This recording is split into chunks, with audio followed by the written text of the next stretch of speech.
While I was making my videos on Silent Hill 2, Pieces Interactive dropped a new trailer for their Alone in the Dark remake, and even put out a playable prologue. I played it, and I have a few words about it. First, I can't say it's a demo because to me, a demo would reflect most of the gameplay the player would expect to see in the final product. Instead of playing as either of the two leads, you're playing as another character in the setting. There's no combat in the prologue. It's meant to show how the characters can interact with and react to the game world and give you a taste of the game's atmosphere. Alone in the Dark is a remake of the very first Alone in the Dark way back in 1992. Alone is one of the first few examples of survival horror games, and several of its elements have inspired the Resident Evil and Silent Hill series. I didn't want to install DOSBox or figure out if my rig could play the Steam version, so I scrubbed through a long play of the original game. I was surprised to learn that Alone gave you the option to play as two characters. I'll explain why later. So what do you do in the prologue? You play as Grace Saunders, an 11-year-old child living in Derceto Manor. The game starts with her making a papier-mâché mask out of the pages of a manuscript titled Alone in the Dark. She hears something make noise in the next room and sets off to investigate. Once you take control of Grace, you can walk up to areas of interest in her room and press A to listen to her observations. Feels like an adventure game. It reminds me of the beginning of Resident Evil 3, where you can explore Jill's apartment and do the same thing. Also, playing as Grace reminded me of playing as Sherry in Resident Evil 2, down to the fact that the surrounding environment is meant to entertain a small child. Going down the hallway shows a door at the far end leading to somewhere outside, but it suddenly slams shut. Opening it reveals a bathroom. It's the first sign that things aren't right. The adjacent door leads to a small cutscene where Grace interacts with another character, Jeremy Hartwood. In the original game, Emily Hartwood learns that her uncle Jeremy had hung himself at Derceto Manor and sets off to find answers. This Jeremy is high-strung and paranoid. He asks for Grace's help and indicates that there are other people living in Derceto who can't be trusted. He needs to send a letter to his niece Emily and tell her of what's happening. Because Grace is too innocent to be in on the scheme, she agrees to help Jeremy and deliver his letter to the manor's mailroom. And that's the objective for the rest of the prologue, which ends once Grace delivers a letter. So what are my takeaways from the experience?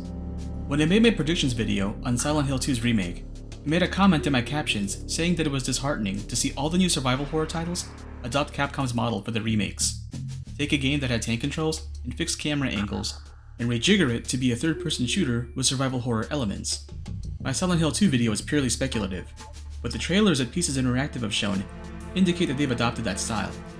If you still think I'm casting too wide a net since waist-high third-person cameras are just a standard now for most games, look at how using this key on a locked door results in a mini cutscene showing the key turning in the lock by itself without a hand manipulating it. That's totally lifted from Resident Evil. I'm of two minds on the matter. If I was being cynical, I'd say it's become a model that's easy to replicate and produce derivative titles, like how Arkham Combat became the shorthand for Melee in action games, or how Gear spanned 2 generations worth of cover shooters. On the other hand, I think it's cute how we've gone full circle in survival horror. The remake to the game that inspired the genre and its best examples is now inspired by the remakes of those games it had originally inspired. I noted how the original Alone in the Dark featured 2 playable leads, and I thought that was important because I didn't want to attribute that feature in the remake as another attempt at cribbing from Resident Evil. Also, I've said time and again that there's nothing wrong with derivative titles, especially when the market is hungry for more. The risk is that putting out too many derivatives will create a bubble and end with total global saturation of the market. We're still not sure how far Capcom is willing to go with their remakes, and as Silent Hill 2 takes off for Konami, you can bet your ass they're going to push out the rest of the games in their catalog. And we haven't even considered the fact that EA will likely remake Dead Space 2 since the first one sold so well, so the threat is very real.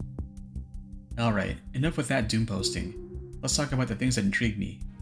By now, I had gotten a feel for the game's spooky period piece vibe, but once I opened the locked door, by the way, I really like how the game will indicate when a door is locked and needs a key by showing an icon over the door handle. But once I opened the door, I was sold on the premise. The door leads to a second floor landing, and it's full of these abstract sculptures. Nothing inherently creepy about them, other than their sheer number and how they take up so much space.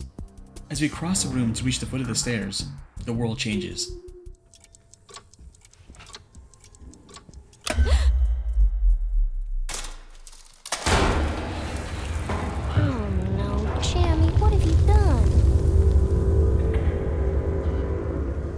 The warm lighting cuts away to a sickly green aura, and most of the house is covered in foliage.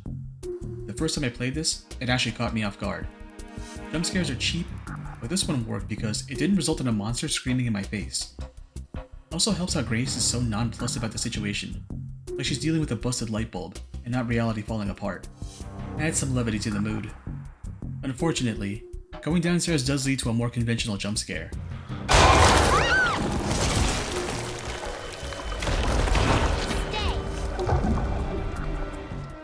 Again, it's really funny how Grace isn't having an accurate depiction of a panic attack over this situation.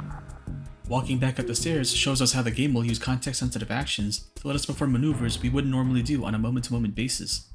Just like how Leon can jump on chandeliers in RE4. And once we reach the mailroom, the prologue ends and teases an intro with the actual player characters.